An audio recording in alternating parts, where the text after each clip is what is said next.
하나님의 말씀 마가복음 13장 28절로 37절 한 절씩 교독하겠습니다. 무화과 나무의 비유를 배우라. 그 가지가 연하여 지고 잎사귀를 내면 여름이 가까운 줄 아나니 이와 같이 너희가 이런 일이 일어나는 것을 보거든 인자가 가까이 곧 문 앞에 이런 줄 알라. 내가 진실로 너희에게 말하노니 이 세대가 지나기 전에 이 일이 다 일어나리라. 천지는 없어지겠으나 내 말은 없어지지 아니하리라. 그러나 그날과 그때는 아무도 모르나니 하늘에 있는 천사들도 아들도 모르고 아버지만 아시느니라. 주의하라, 깨어 있으라. 그때가 언제 일지 알지 못함이라. 가령 사람이 집을 떠나 타국으로 갈 때에 그 종들에게 권한을 주어 각각 사물을 맡기며 문지기에게 깨어 있으라 명함과 같으니 그러므로 깨어 있으라. 집주인이 언제 올런지 혹 저물 때일런지 밤중일런지 닭 울 때일런지 새벽일런지 너희가 알지 못함이라. 그가 호련히 와서 너희가 자는 것을 보지 않도록 하라. 다 같이요. 깨어 있으라. 내가 너희에게 하는 이 말은 모든 사람에게 하는 말이니라 하시니라. 아멘. 오늘 저는 마가복음 13장 마지막 부분 28절로 37절을 본문으로 무화과 나무의 비유를 배우라 라는 제목으로 함께 은혜를 나누고자 합니다. 예수님께서는 예루살렘의 함락과 그리고 성전 파괴가 곧 다가올 것임을 무화과 나무의 비유를 통하여서 마지막으로 설명을 하셨습니다. 무화과 나무의 바로 가지가 부드러워지고 그리고 잎사귀가 그렇게 맺혀지면 아하, 여름이 가까운다는 신호라는 것입니다.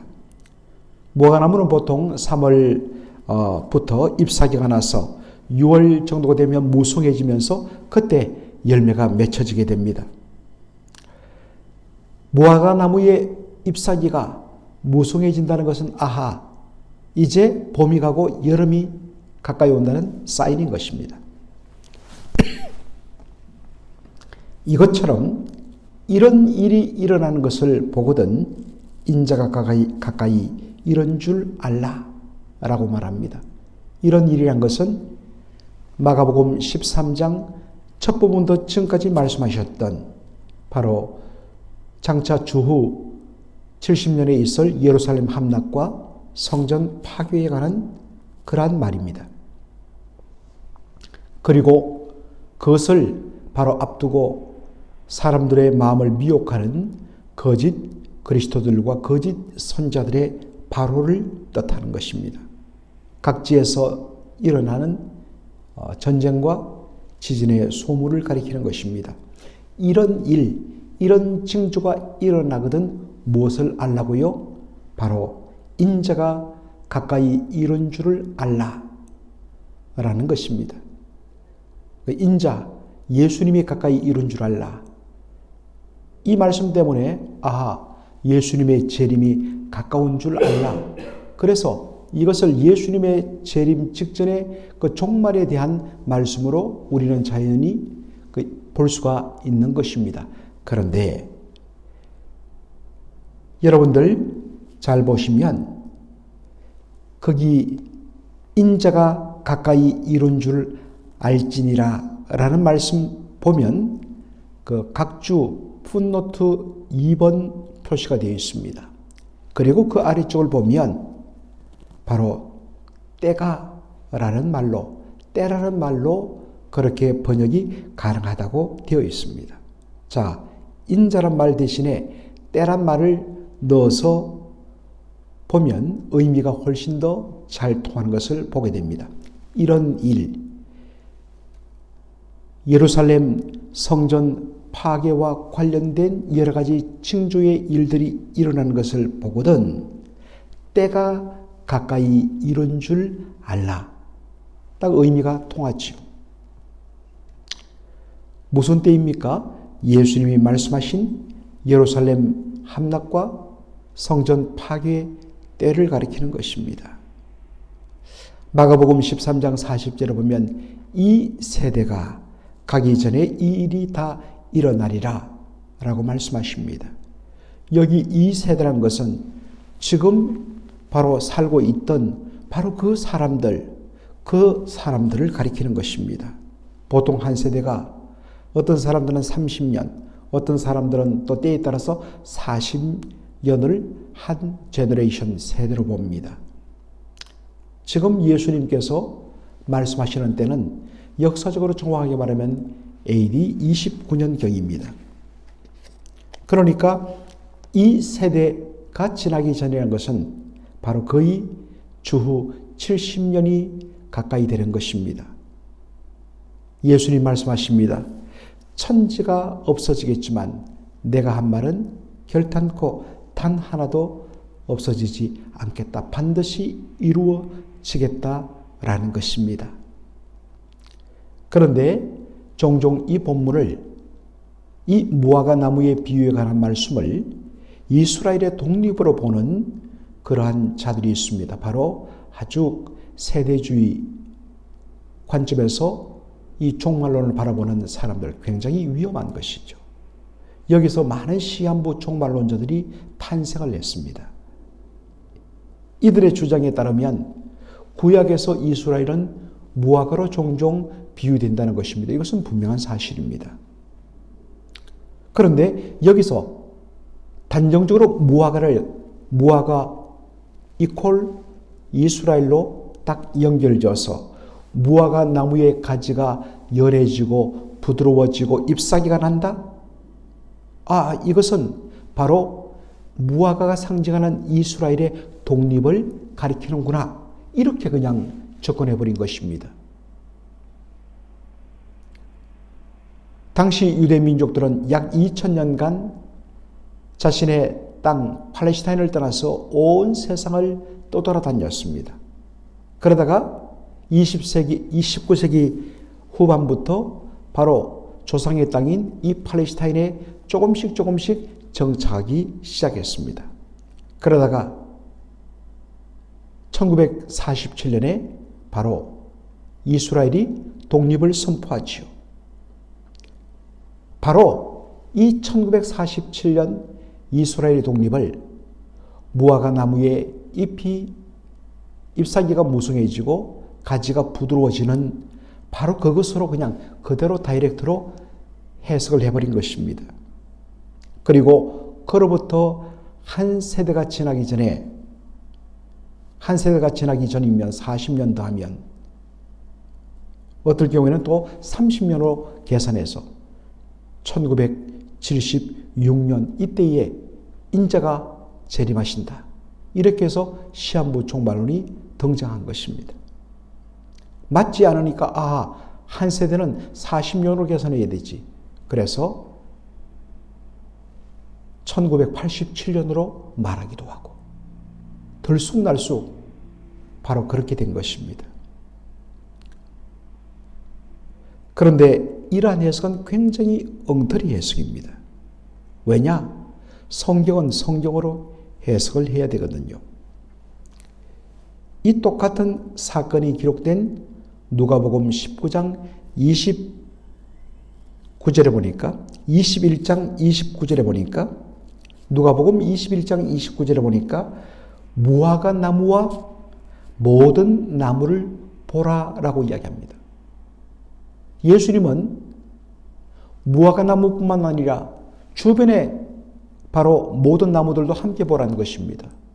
무화과 나무뿐만 아니라 다른 어떤 나무든지 바로 가지가 부드러워지고 그리고 거기서 잎사귀가 무성해지면 그건 뭐냐?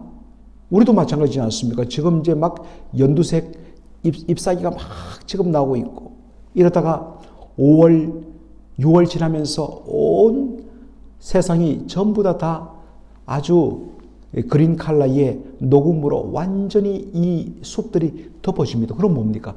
여름이 가까이 온 것입니다. 무화과 나무뿐만 아니라 모든 나무를 함께 예수님이 말씀하신 것입니다. 그러므로 이 본문을 무화과 나무 가지가 부드러워지고 잎사귀가 피는 것, 이것을 이스라엘의 독립으로 이렇게 환치시킬 수 없는 것입니다. 제 조금만 말씀을 봐도 이런 엉터리 주장은 있을 수 없는데 참 이런 부분들이 많이 성도들의 머릿속에 유포되어 있는 것을 보게 됩니다.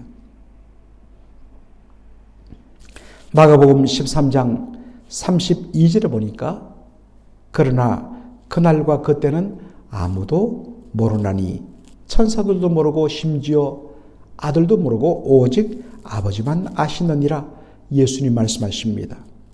자, 바로 이 앞부분까지는 13장 1절부터 31절까지는 예수님의 모든 말씀은 바로 장차 올 주후 70년에 일어날 예루살렘 함락과 그리고 성전 파괴에 대한 말씀이었습니다. 바로 그때가 다가올 때 어떤 징조가 있는가 예수님 말씀하셨습니다.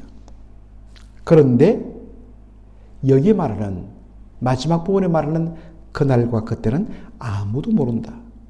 심지어 아들도 모르고 오직 아버지만 아신다.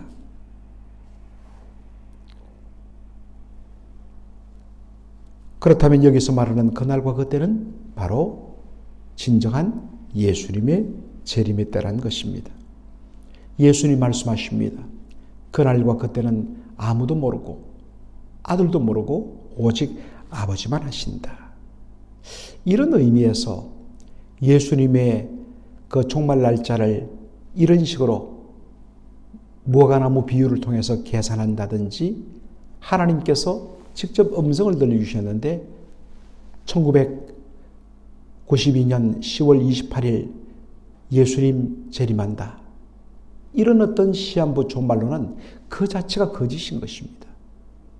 그런데도 수많은 사람들이 예수님께서 명확하게 그날과 그때는 알지 못하고 오직 아버지만 아신다고 말씀하시는데도 나는 그 때를 알고 있고 하나님으로부터 들었다고 말하는 그 자체가 말씀에 정확하게 배치되는 거짓인 것입니다. 여러분 절대로 속지 마시기 바랍니다. 놀라운 것은 이런 시한부 종말론이 지난 2000년 기독교 역사상 매 시기마다 일어났다는 것입니다. 마음들이 연약해지고 불안해하고 또 이 땅에서 너무나 소망 없는 삶을 살아가는 사람들의 마음을 파고들면서 그런 식으로 광신적으로 사람들을 빠져들게 만들었다는 것입니다. 바른 말씀 아래서 분별할 필요가 있습니다. 우리에게 요구되는 것은 그때와 그 시를 아는 것이 아니라 그때가 그 시가 언제든지 간에 오실 주님 앞에 부끄럼 없이 설 수 있도록 항상 영적으로 깨어서 준비하는 것. 그것이 우리에게 할 중요한 일이요. 그것이 우리의 바로 사명이라는 것입니다. 여러분 언제든지 예습이 되어 있고 복습이 되어 있으면 선생님이 언제 기습적으로 퀴즈를 내고 쪽지 시험을 본다 하더라도 겁이 없습니다. 오히려 완전히 exciting, 아주 좋은 의미에서 흥분합니다. 이야, 문제를 풀 수 있겠구나. 그런데 전혀 준비가 안 돼 있는 학생들이 불평하고 원망하고 왜 예고도 없이 하느냐고 이야기를 합니다.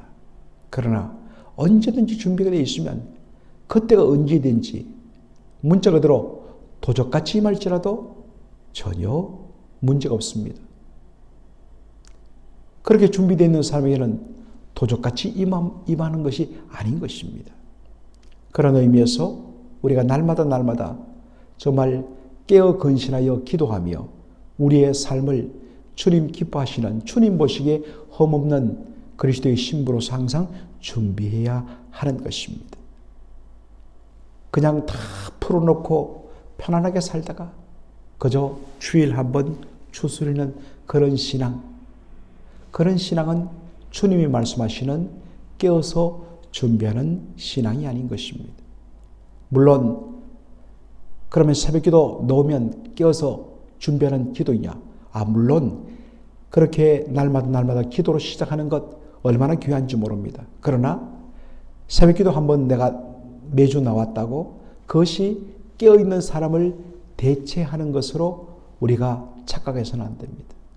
그 기도의 힘으로 주님 앞에 더욱더 엎드리며 바로 그 힘을 가지고 그 은혜를 가지고 하루 종일 은혜 가운데 주님 백성에 합당한 삶을 살려고 그리고 주님 보시기에 부끄러움없는 삶을 살려고 몸부림치는 것 그것으로 열매 맺고 연결되어야지 바로 깨어있는 삶이라는 것입니다.